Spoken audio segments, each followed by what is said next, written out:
The pandemic has taught us that national solutions to global problems do not work.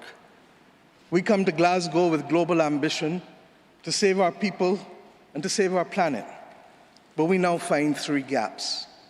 On mitigation, climate pledges or NDCs.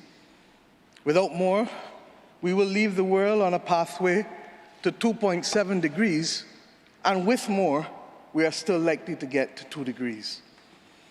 These commitments, made by some, are based on technologies yet to be developed, and this is at best reckless and at worst dangerous. On finance, we are $20 billion short of the $100 billion, and this commitment, even then, might only be met in 2023. On adaptation finance remains only at 25%, not the 50-50 split that was promised nor needed given the warming that is already taking place on this earth. Climate finance to frontline small island developing states declined by 25% in 2019. Failure to provide the critical finance and that of loss and damage is measured, my friends, in lives and livelihoods in our communities. This is immoral and it is unjust. If Glasgow is to deliver on the promises of Paris, it must close these three gaps. So I ask to you, what must we say to our people living on the front line in the Caribbean, in Africa, in Latin America, in the Pacific, when both ambition and regrettably some of the needed faces at Glasgow are not present? What excuse should we give for the failure? In the words of that Caribbean icon, Eddie Grant, will they mourn us on the front line? When will we, as world leaders across the world, address the pressing issues that are truly causing our people angst and worry, whether it is climate or whether it is vaccines? Simply put, when will leaders lead?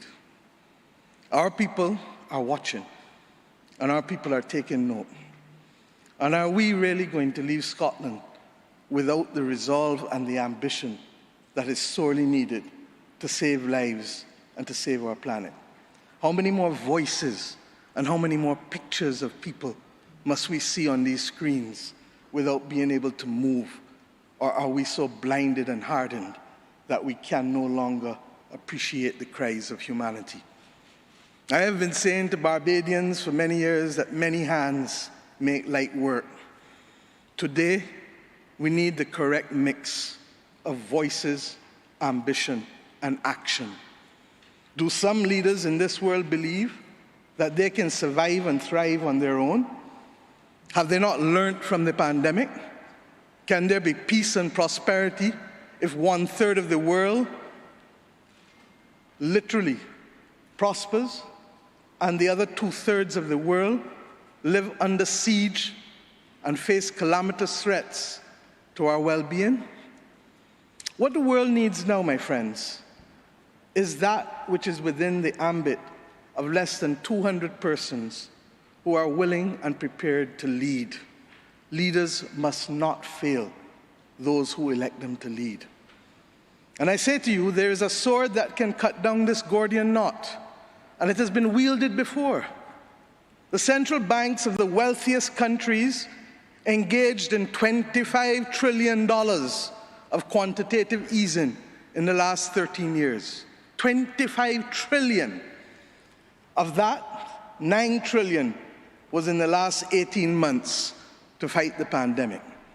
Had we used that 25 trillion to purchase bonds, to finance the energy transition, or the transition of how we eat, or how we move ourselves in transport, we would now today be reaching that 1.5 degrees limit that is so vital to us.